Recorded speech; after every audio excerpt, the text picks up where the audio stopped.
The Resident Evil series has had its share of ups and downs over the decades, but it certainly can't be accused of ever stagnating. The franchise has experimented with different controls, structures and tones and spawned many different fan camps as a result, yet no single entry has ever managed to spark interest with all of those camps. This new Resident Evil 2 may be the exception. Resident Evil 2 is a remake of the 1998 PlayStation 1 classic of the same name. As such, it of course shares the same premise and setting with the survival horror giant of yore. While the infamous T-virus is spreading throughout Raccoon City, reanimating one corpse after another, Claire Redfield and Leon Kennedy find themselves trapped in a police department that serves as the game's equivalent to the first Resident Evil Spencer mansion.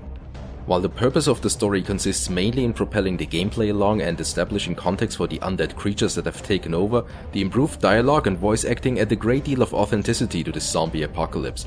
The goofy caricatures of the original Resident Evil 2 are replaced with characters that are written, performed and animated so believably that the entire tone of the game feels darker and more serious as a result. The technology and art behind the series have finally caught up with the vision it's had since its conception. The game is not just tonally dark but also visually. The comforting rays of the flashlight are crucial when tiptoeing around the police station's grimy and bloody corridors. Careless players will no doubt find themselves ambushed by more than one shadow-clad foe, but audio cues help a lot with staying at the ready. Aside from some unremarkable weapon sounds, the audio design in Resident Evil 2 is nothing short of stellar. One particular enemy's terrifying trademark footsteps are already iconic and a great example of how acoustics can add to immersion. The music stays hidden for much of the game, adding just subtle accents here and there to reminisce about the original Resident Evil 2. Yet the soundtrack also knows how to emphasize the action whenever needed. This new version of the game is one of the scariest series entries to date, rivaled only by Resident Evil 7 and the 2002 remake. The game, as a whole, features phenomenal visuals.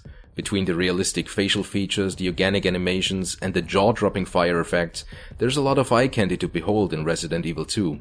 The survival horror illusion only cracks in rare instances, when zombies stop giving chase due to invisible walls they can't pass, or when the physics for an enemy carry on happily even after its demise. Capcom's latest effort does a great job in recreating the Raccoon City Police Department, not just conceptually but also structurally.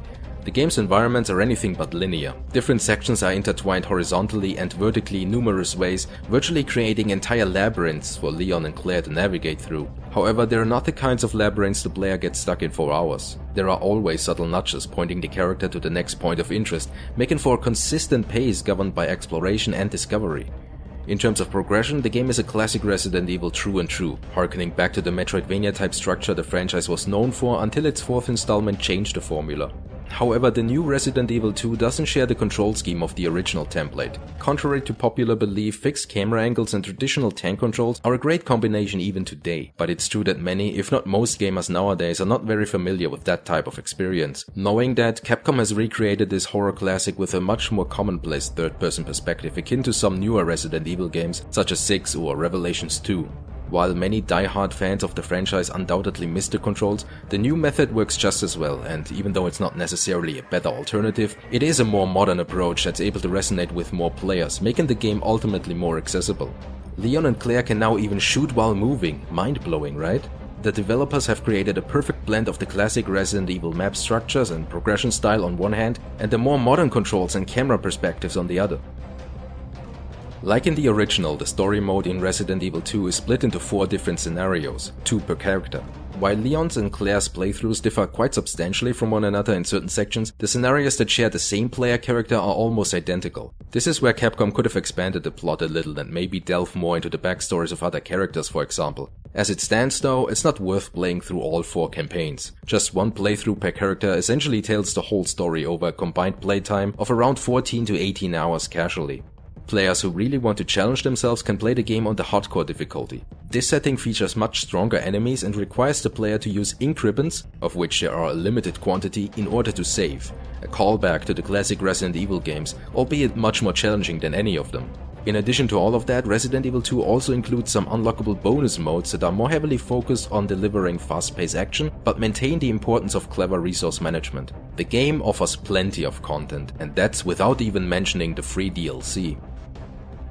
2019's Resident Evil 2 is a remake done right. The original is a great survival horror game even today, but the new version improves on it in nearly every aspect. It's darker, scarier, more accessible and more tonally consistent. It's also a treat for the eyes and plays fantastically. While little hiccups can sometimes break the immersion and the second scenarios don't fully capitalize on their potential, the amount of polish and thought that has gone into the game more than makes up for it. This remake marks the first time Capcom have truly mastered their blend of old and new. It perfectly modernizes the 1998 classic without betraying its roots, and in many ways feels like the game Resident Evil 4 tried to be back in 2005. Resident Evil 2 is not just one of the best Resident Evil entries ever made, but also one of the best survival horror games to date. A true masterpiece of a remake.